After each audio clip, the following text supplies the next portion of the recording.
Hey guys, Shadney back with another process video, and today's I will still be working on the Scrapbooking for Beginners kit that I built several weeks ago. The first page we've got is this with all the little strips of paper. It is going to be the background, and this is before I added onto the kit, so these are still some of the older supplies. So I just cut a strip of that cream and black floral, and it's probably a good maybe 5 inches wide, not quite 6. And I'm gonna put it kind of centered over some of those, 2 of those rows of the little strips. And then I took 2 strips of 12-inch long scraps. They are printed on the other side, but I didn't need the printed side. And I'm just using a black pen, or it's not black, it's my gray Staedtler pen, sorry. I'm taking the gray Staedtler pen and just doing some really rough, like scalloped kind of shapes, just really sketchy and kind of fun. I wanted to do the scalloped border without using the circle punches again, and I thought this would give it kind of whimsical more feeling than that would. And it kind of, looking at it now on here, especially knowing this is going to be baby photos of India, it kind of gives me like a cloud kind of feeling. I don't know, but that would be something you could do. And I didn't try very hard to make them very symmetrical. I tried to make them kind of wonky so that they were different sizes, especially if I did mess up. That's one thing I do like about the sketchy look, is that if you do mess up, they're kind of wonky looking on purpose. So I go ahead and get those fussy cut along the edge, and I did lightly ink the edges in gray. And then now I'm just adhering those scalloped pieces to the sides of this strip of paper. And I was gonna do it as and then I didn't realize one of the pieces wasn't quite 12 inches long. I didn't specifically measure correctly, so I went back and added another little piece to make sure it goes all the way to the edge, and then I'll adhere it and then trim it down to fit. So originally my idea was to put this strip vertical like this right here, and it'll be covering 2 of those rows, but then I end up kind of flipping it. I'm gonna go ahead and add a bunch of adhesive. If you've not watched a lot of my videos before, I do add a little more adhesive than most people like, but that is just my own specific taste. I like to make sure it is completely adhered down and there's not gonna be any popping up or any issues when someone's flipping through my album, especially me, because I don't want to have to go back and fix things, because that is not fun. So now I'm just using some of these scraps to layer some pieces behind the photo.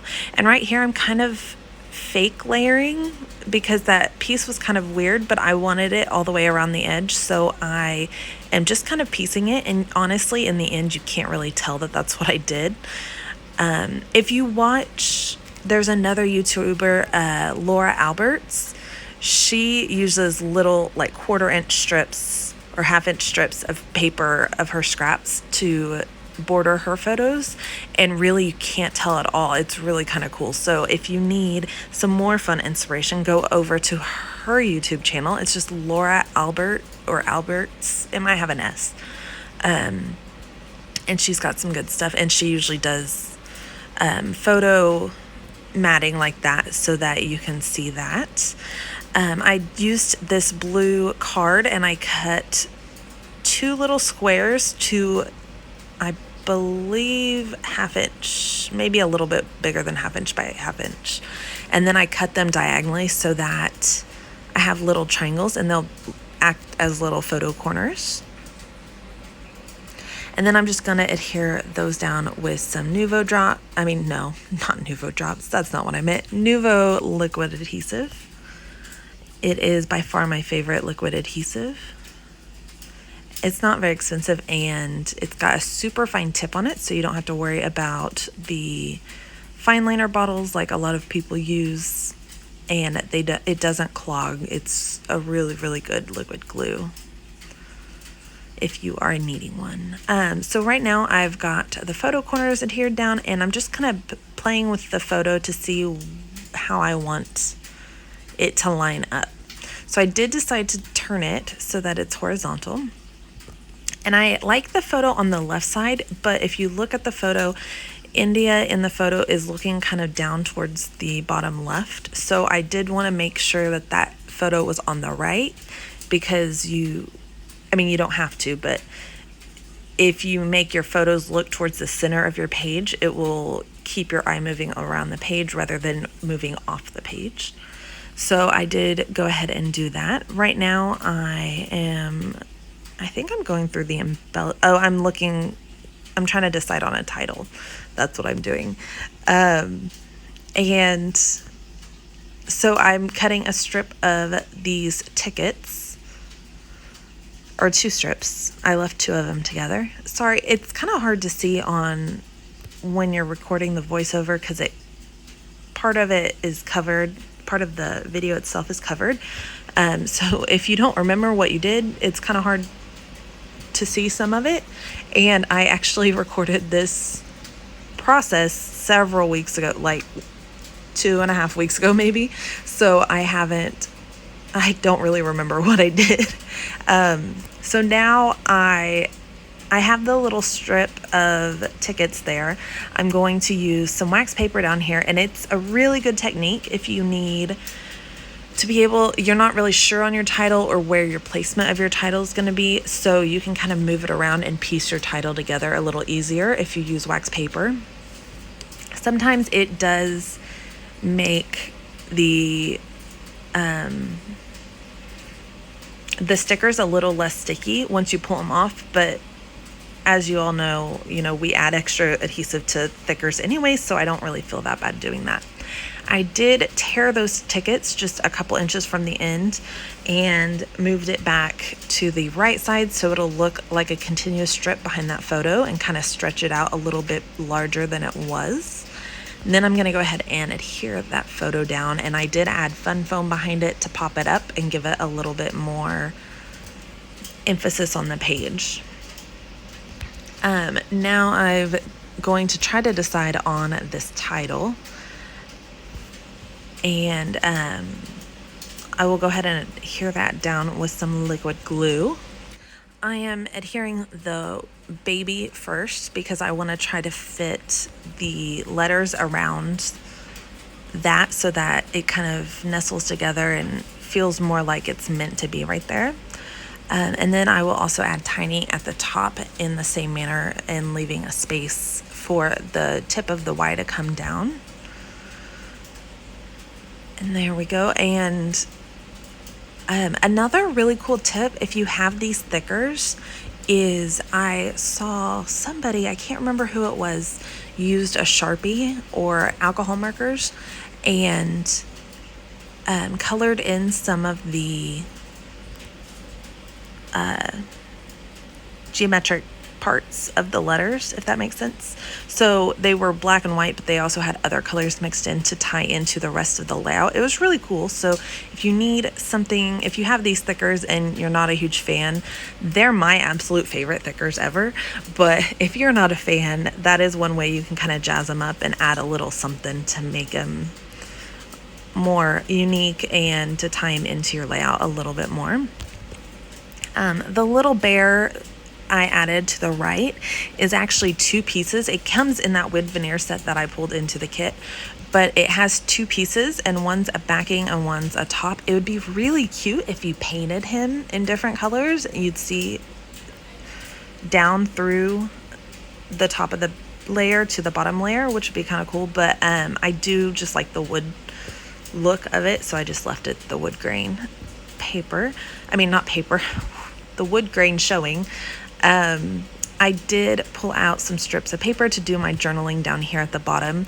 I like to keep a little basket of 1/4 inch wide white cardstock so I can pull strips out and do my journaling on these little strips and then adhere them down. That way I don't have to worry about my background and leaving space for journaling or anything, I can put it anywhere on the background in that way, because it doesn't matter if it's a super busy pattern or dark colored or anything like that, because you can easily do that. It would work well too if you were, if you typed out your journaling and adhered it down, that would be good as well. But I just like getting my handwriting on the page, and I like honestly just doing it quickly because I don't want to have to stop and go type and then try to figure out and printing and cutting. And so this is way more my speed. I don't mind tedious things, but there's some things that are more mentally tedious to me that I don't want to do than others. I will sit and fussy cut an entire piece of paper with no problem, but getting me to print something that would probably take 2 seconds is a huge pain in the butt, so I'm not going to do that. Just you do what you like and what makes you happy. And for me, I like these little journaling strips and not working with technology. So now I'm just trying to decide exactly where I want the strips to go, and so I know how wide to cut them down. So I'm going to start here and then just kind of go below the photo and kind of not really center it, but kind of let it go towards the center as well, so that it's not all right there on the left side. I don't want it to be super left heavy and then there be a big blank space on the right side. This photo was India when she was a little baby. She, I think, was 2 months old. I can't remember the date of this photo right this second, but she was not very old, and she wasn't really sitting up on her own, and we were putting her on the couch. I mean, we were right there. She was not in any danger whatsoever. But we have a big chaise on our couch, and so there was plenty of room.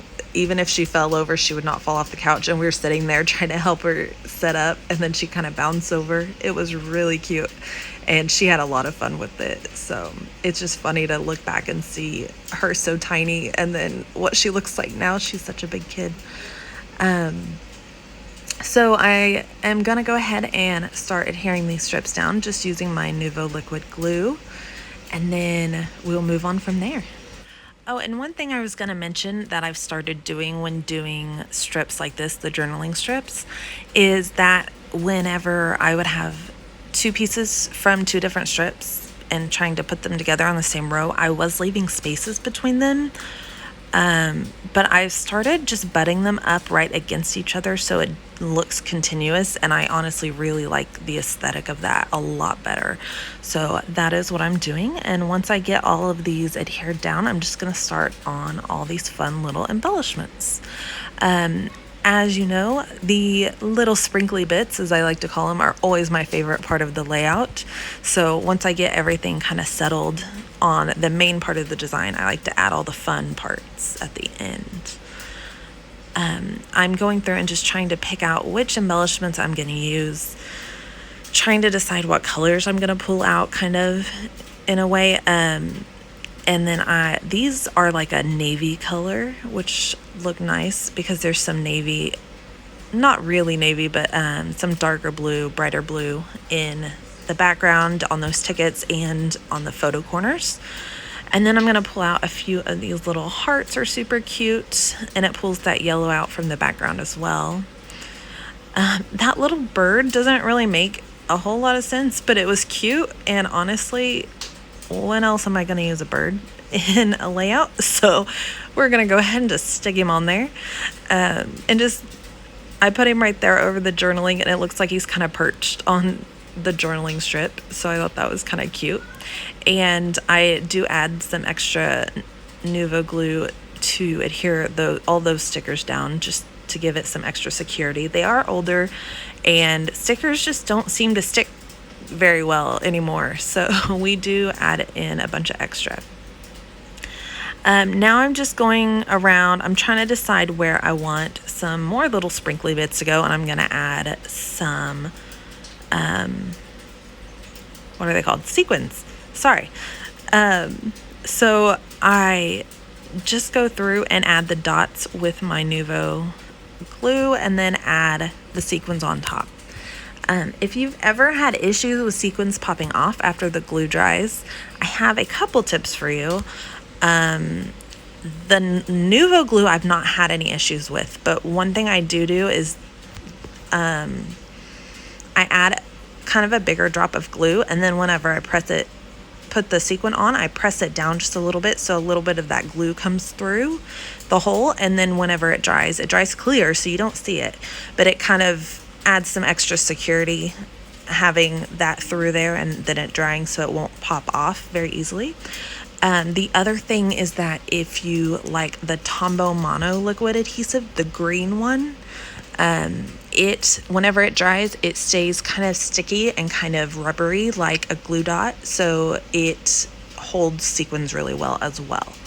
It's just not my favorite glue to use because if it leaks out from under your page and dries, it will stay sticky and things like dust and stuff can stick to it, but it is still a good glue for stuff like that, especially plastic pieces.